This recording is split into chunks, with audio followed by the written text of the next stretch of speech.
What's up, guys? Mark back here with yet another video. Today I'm going to be talking about lenses, and specifically the lenses in comparison between the Fuji X series and the Sony APS-C line of lenses. So this was kind of my balancing act that I've been trying to do, and I've been kind of looking back and forth trying to figure out exactly what types of prices that would be on both, what types of lenses are going to be on both, image quality, reviews, stuff like that. So, I mean, I've really been trying to do my homework as far as comparing these two sets of lenses together. So, without further ado, let's check in on a few and see what we can find out. What we're looking at is the Zeiss Batis lens. This lens is available for both Fuji and Sony. So they are both on the super wide end, pretty damn close. The thing is that Fuji actually has 3 other lenses in between their 12, which is the Zeiss Batis, not native to either system, or not natively made by Sony or Fuji. But Fuji actually has 3 lenses that are in between this 12, this Zeiss, and their native 18. Fuji has the 14, which is this one, has the 14, it has the 16, and it also has the 18. Now, in this range, Zeiss also makes the Batis, which is an 18mm, but for the price of the Fuji 18mm, we're only looking at about $600.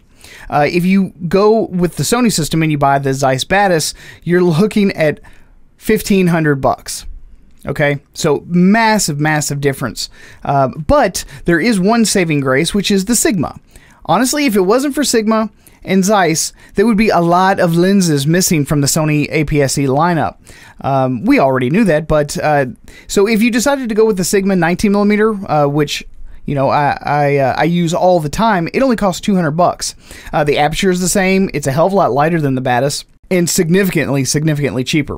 So next up, if we take a look here, we've got the Fuji 23mm. This is an f1.4. Sony doesn't have anything in this line or at this focal range except for a Carl Zeiss lens, but it's a 1.8, and it costs $200 more than this Fuji lens. Then just below that, you've also got the Zeiss Batis, which is a 25mm. It's got an aperture of 2.0, and it is $1,200. So you're still looking at $200 more than the Carl Zeiss.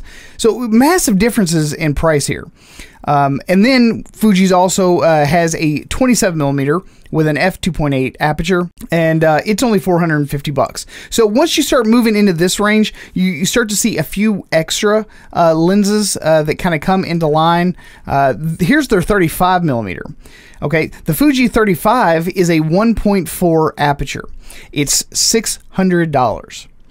Okay, the next best thing that Sony has, that Sony natively makes, is the Sony Carl Zeiss, which is the 35, and they want almost $1,600 for it.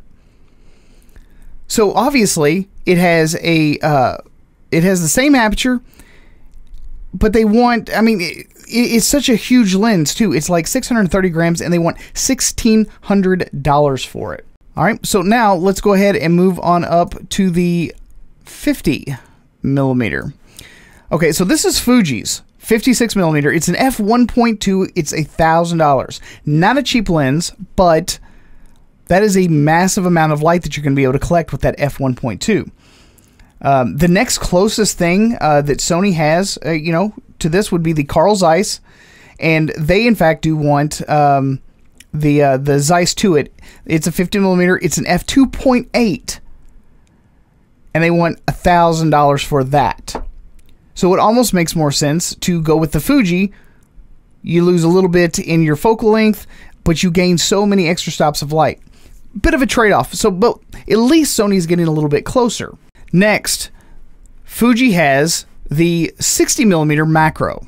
Okay, Sony also has a macro, but it's all the way up at 90mm. But if we went with the 60mm macro, it's a 2.4, and it costs $650.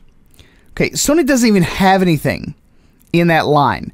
The closest thing that Sony has to provide, for APS-C shooters is a Sigma lens. So it's not even their lens, and it's 60mm. It's a 2.8, not a 2.4. but it is significantly cheaper. So Sigma really is quite literally somewhat of a saving grace for Sony in some of these lens departments. And then if we go to the Fuji 90mm, it's an f2.0, which is this one right here. It is an f2, and it costs $950. Now, if you went with Sony's 90mm, it's going to cost you $1,100.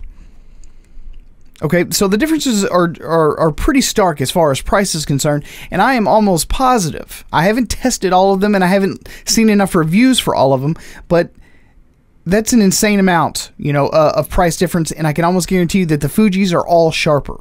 And really, if we go back down here to the wide angle, you know, where we've got the f14 and the f16. The only f16 or the only 16mm that Sony has is that ridiculously lousy 16mm pancake, where, you know, half the batches of those lenses were just, you know, all jacked up. Most of them, you know, looked like someone had Vaseline all over the lens. And then, of course, you got your wide angle, you know, your 18 to 20s, and then Fuji's got one for $1,600 or $600. The Zeiss Batis is $1,500, and the Sigma, which again is probably the best thing that's happened to Sony in several different categories of lens selections, is only $200.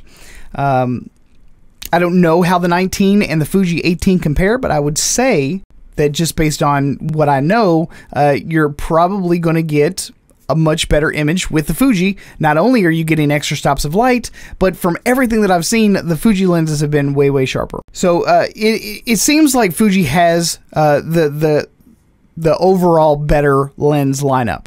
And not only a better lens lineup, but a more well-priced lens lineup. So, you know, if you're looking at these two systems and you're trying to decide which one you think would be better, I mean, just consider the fact that, I mean, you know, Zeiss makes lenses. If you like Zeiss, they make lenses for both systems. But if you start getting into those odd focal ranges, Fuji is going to have you covered in those departments, whereas you're going to get very mild attempts like the 16mm pancake, which is horrendous. Mild attempts at trying to create a lens in that particular focal length just to say, hey, we've got a lens in that focal length. Whereas with Fuji, you're actually getting something in that focal length, and it's actually quality. So there you guys go. There you have it. There are my conclusions. I hope you guys found this video informational and useful. And if you did, please don't forget to give the video a thumbs up, subscribe to the channel, and also consider becoming a Patreon subscriber. I'll have links to all that down in the description box below. And as always, thanks again for stopping here at the Photo Video Show. I'm your host, Smart Puckett, and I will see you guys again on the next one. Peace.